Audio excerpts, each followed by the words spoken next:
Hello everyone, this is Diane Murray at Southern Art Gallery, and today we are talking about metallic paints and how to use them and how not to overuse them. This is a little Celtic cross that I painted. It's very hard to see the metallic sheen on the camera, but I painted it with these. These are fine tech pearlescent colors. And these are the golds and the silvers, and this is a bronze by Daniel Smith right here called Antique Bronze. But these are the colors that I generally use when I want to add a little sparkle or pizzazz to my paintings.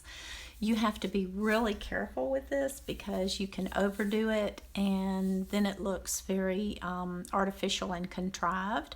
So I like using it, but I like using it judiciously so that it doesn't overwhelm your painting. Today I have this feather, and I thought it would be really fun to paint this little feather and to add just a little bit of shine to it. So this is a universal primed linen painting panel that I have painted with the Daniel Smith transparent watercolor ground, and we're going to see how it takes, since I'm always trying new surfaces to paint on. First thing I'm going to do is lay in a light wash of raw sienna over the entire feather. Not with this brush though. Let's use our Perla, because this has such a nice point on it. This is the number 10 Perla. Perlas are made by Escoda, and they keep a really nice point. So I'm just going to go ahead and everywhere that I see the feather, I'm just going to put this in a very loose wash, and we'll go over the entire feather. Make it lighter and darker in some places. I'm going to leave the spine white.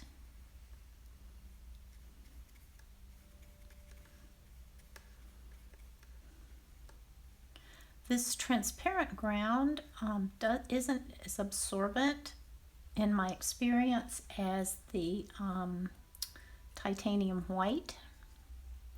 So I don't know if it will be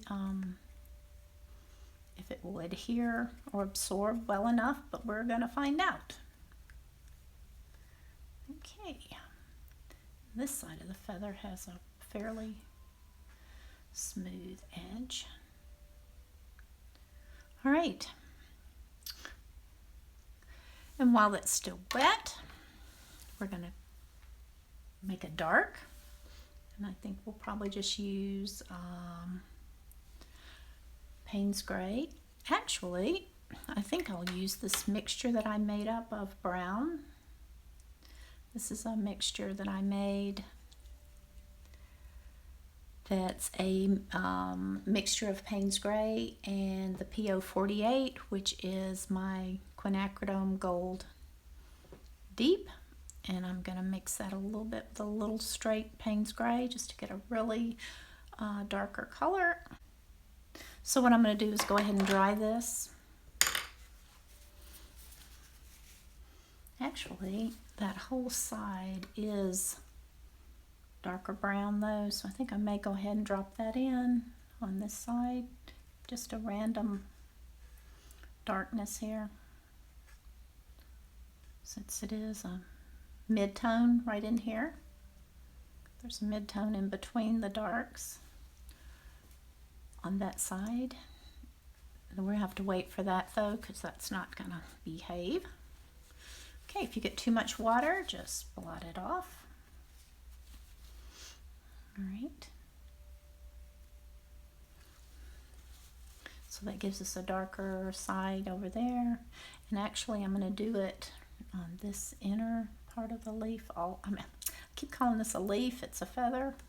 The inner part of the feather, which appears to be somewhat darker in here. And I don't know what kind of feather this is. I found this in my yard. I think it's probably a hawk feather, it looks like to me. All right, then I'm gonna just put some little dark lines in here. Okay, we know this is darker up here. All right, and this comes across here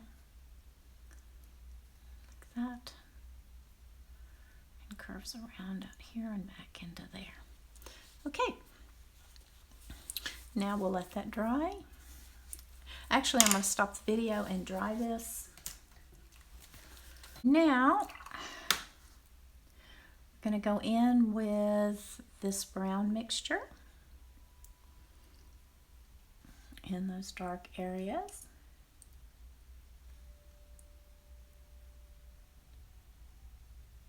Loosely, and then, you know, with a very wet wash. We don't want it to be harsh.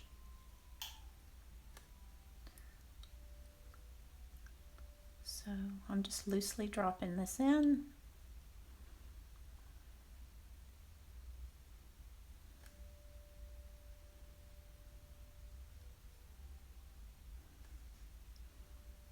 Feathers are so beautiful.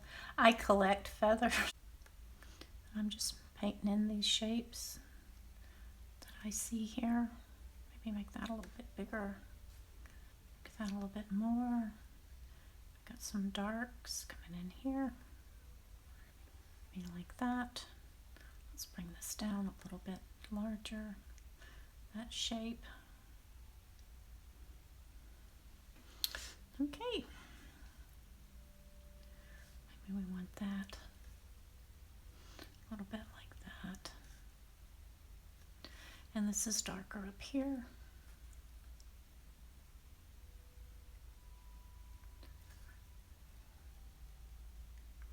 On the top of the feather. Let that sit for a bit.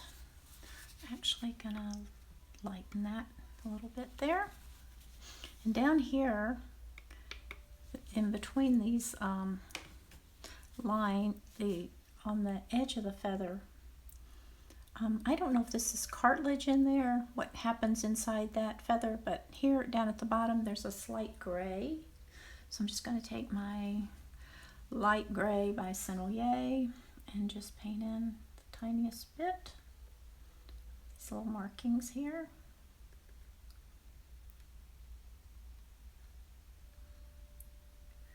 That's a little bit bigger.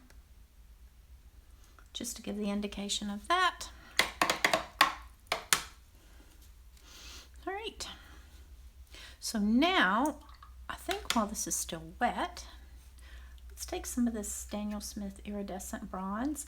And the thing with these bronze or these metallic colors that you have to realize is that once you put it on your brush, it is everywhere in your water. It's on your brush and it will mix with your other paints.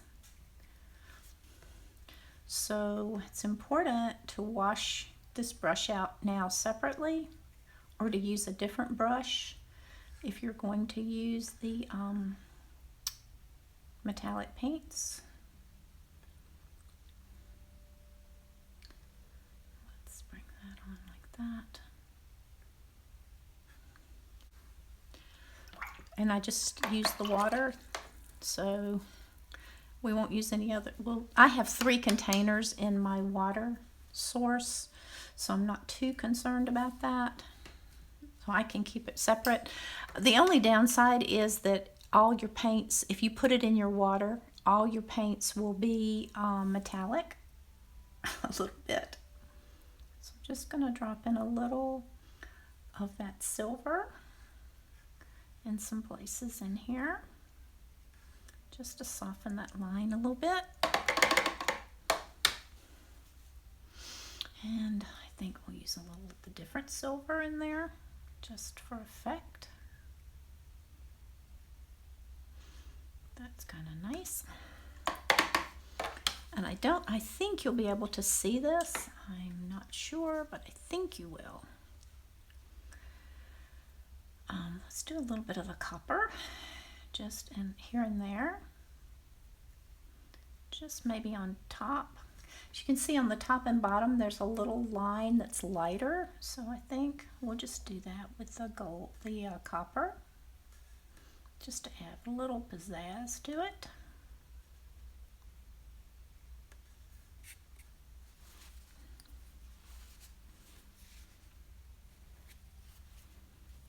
And this is just a fun little exercise in using these metallics. And it's really not on this other side, but I think I might just do a little feathery thing here and there with it, just to add some excitement. And actually, that's all I'm going to do on that feather. Question is, what color background do I want to do? And you can see, if I can hold this up, let's see, let me stand up. Let's see if you can see the metallic shine. You can see it a little bit. See how subtle it is if you're careful? It's really pretty.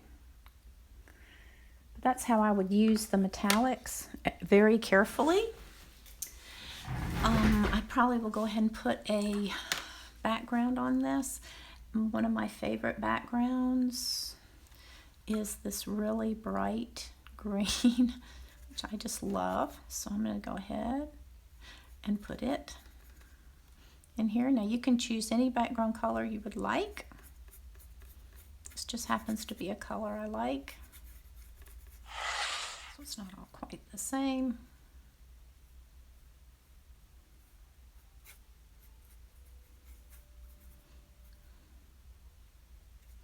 And there you have it. Cute little feather with metallic paint. I could go back in and work this more if I wanted to. I have a tendency to not want to leave things alone. So right now I really want to go in and darken this color on the leaf a little bit. So I'm debating whether or not I want to do that. And maybe I'll just do one more pass of the raw sienna. I think that'll look better. Yeah, let's go over it one more time. Connecting all our shapes.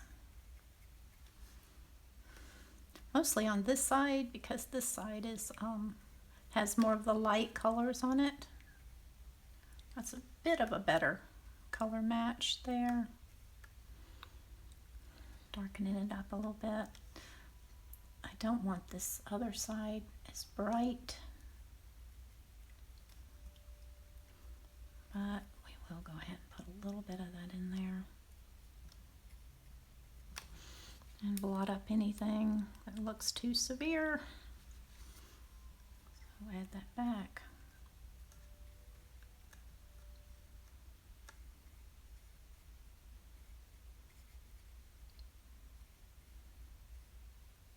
Okay, I like that better.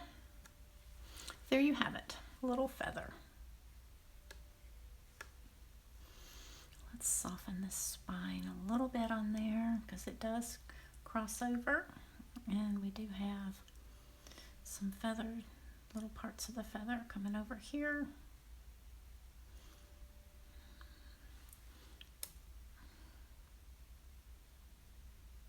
And let's make this a little bit darker.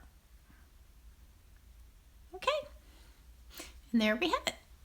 And I hope you enjoyed this, and I hope you'll get some metallic paints and play with them. You certainly don't need a whole set. You can just buy individual colors like the gold. Daniel Smith makes a gold also. And they also do the interference colors and lots of duochromes and different colors that you can choose from. I don't use those a lot.